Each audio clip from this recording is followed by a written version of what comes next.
like Dave Weller, I have a lot of collaborators I put on my first slide, and I probably might have just put it on in the back. We don't go out in the field, my group. Basically, we collaborate with a lot of people, with you folks that go out and get the samples, the marine mammal biologists and the veterinarians. So that's how we do our business at our shop. So my folks really don't have any idea how to even take marine mammal samples. Anyway, today I'm going to talk about contaminant exposure in eastern North Pacific marine mammals, cause for concern.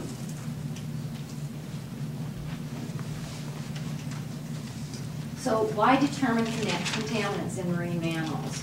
These compounds are persistent, they're found worldwide, they bioaccumulate in relatively high levels, particularly top-level predators such as adenocedes. And exposure to these compounds have been associated with various deleterious effects, including immunosuppression, reproductive dysfunction. There have been physiological problems associated with it. Some of the types of contaminant studies that are done, commonly done, we do a lot of analyses of stranded and bycatch animals. Often done are subsistence harvested animals and biopsy, and actually biopsy is becoming more and more commonplace. And what are rarely done are mark and recapture, full necropsy, and semi-controlled studies.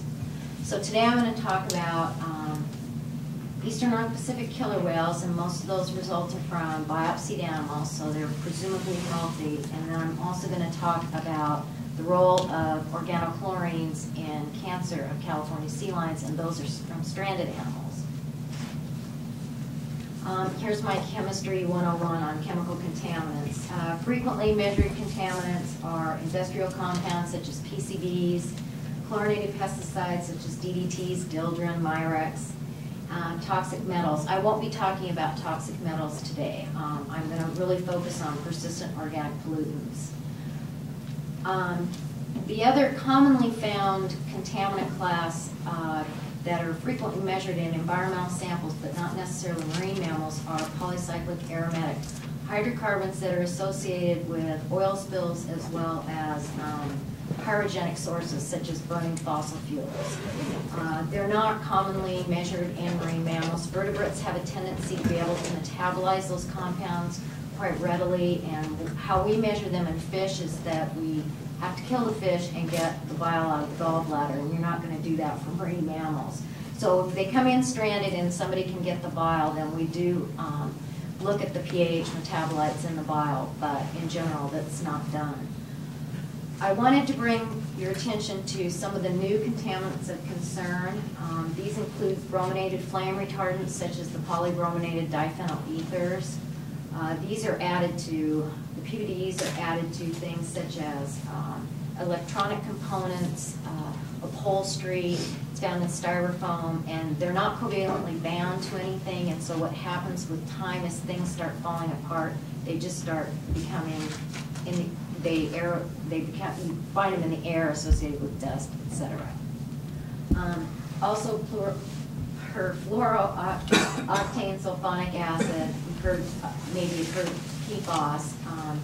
These are associated with Teflon and things, non-stick compounds, and they've been found in marine mammals, have been measured.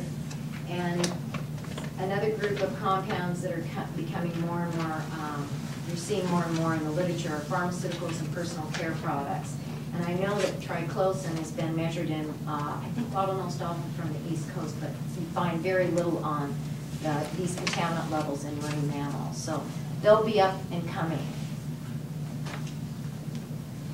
So there are several factors that influence the contaminant levels measured in blubber of marine mammals, and these include sex, age, birth order, trophic level, nutritional status and body condition, as well as geographical feeding range.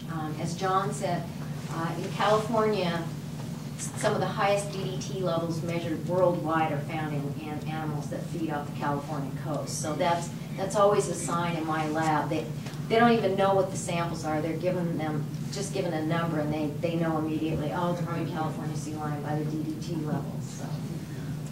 What people have found over the years is that the firstborn have higher contaminant levels than subsequent offspring, as the mother can dump up to 90% they found of her contaminant burden to her firstborn.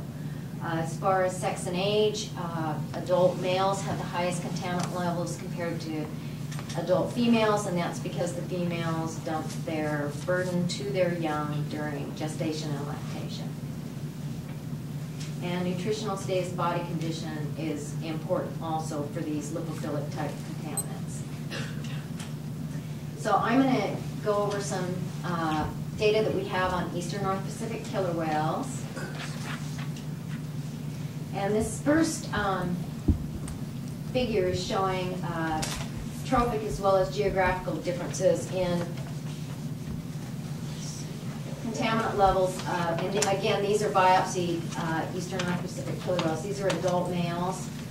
This stands for West Coast transients. This is Eastern Aleutian Island transients. So these are the marine mammal eating ones. The killer whales, as there are 3 different ecotypes that occur: residents that eat fish, transients that eat marine mammals, and offshores.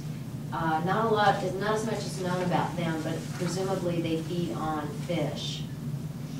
Anyway, so what this shows is that the first thing, and keep in mind this is in nanograms per gram lipid and it's on a log scale. So the transients have higher contaminant levels than the residents. Again, that's a trophic level thing. They're feeding on marine mammals. These guys are feeding on fish. And then the other thing that you see are differences in contaminant levels and patterns based on geographical area where these animals came from.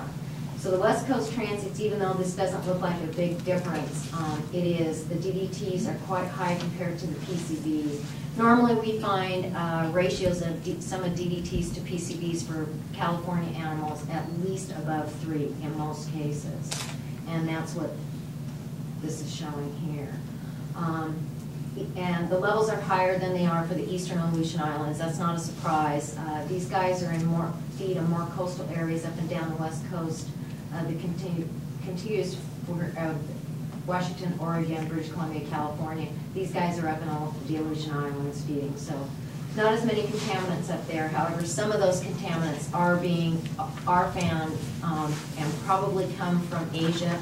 Some of the compounds are still being used there, and there's atmospheric deposition from Asia to the colder environment up in Alaska.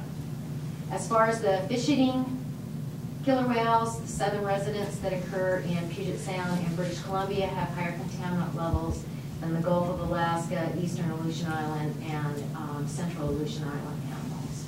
Again, this is because these guys feed in more coastal areas and more populated areas than Gulf of Alaska or any of the Alaska.